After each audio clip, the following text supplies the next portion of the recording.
There's one number that tells you if your service business is healthy, and most accountants will never bring this up.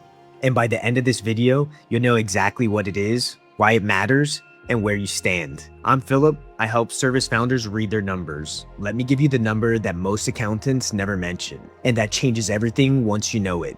The consensus is wrong. Every financial education tells you the same thing. As long as you're profitable, you're okay. Stay above zero, don't lose money. In a service business, that's not the real floor. 5% net profit is the new break even. Most founders think break even is zero.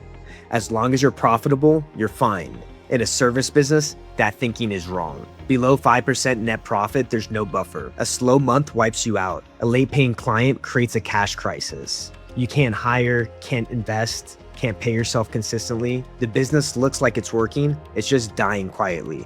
Why service businesses drift below 5%? When I see a service business drift below 5%, it's almost one of these three things. The first is underpriced services. Not dramatically underpriced, just quietly behind the actual cost of delivery. I worked with a plastic surgery practice doing $2.5 million a year. When we broke it down by service line, one service had gross margin that was almost negative. They were paying for quality staff and quality equipment to deliver it. They just weren't charging enough. They had no idea because they'd never seen it broken down by service. The second is expense creep. Subscriptions that auto-renew higher, vendor contracts that quietly increase, team costs that grow without anyone noticing. Over 18 months, expense creep can take a business from a healthy margin to a dangerous one without a single bad decision being made. The third is hidden owner labor. Most founders do work inside the business. Sales, operations, client management, that they never pay themselves for. So the margin looks better than it actually is. Here's the formula. Owner labor costs equals your hourly rate times your hourly spend working in the business times 52. Subtract that from your net profit and that's your real margin. A contractor I worked with looked profitable on paper. When we built out the actual model, including what it would cost to hire someone to do his work, the business model broke. He was hiding his own costs inside the margin. How to calculate yours right now. Net profit divided by total revenue multiplied by 100. That's your margin. Two numbers matter. Below 5%, danger zone. Revenue growth alone will not fix this. The structure is broken.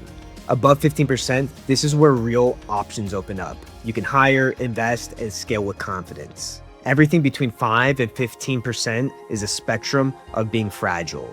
The closer you are to 5, the more exposed you are to any disruption. What do you actually do Monday morning? If you're below 5%, don't add more revenue.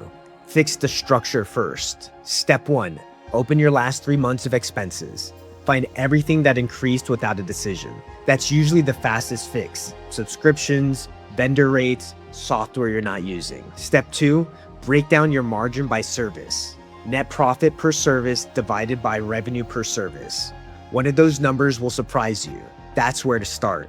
Step 3, calculate your real owner labor costs using the formula above. If that number would push below zero, the business model needs restructuring before scaling. 5% isn't the goal, it's the floor. And once you know the real number, you know what to fix. Subscribe for more on how to read the numbers that actually matter. And if you want to understand what yours are actually telling you, the link below is where to start.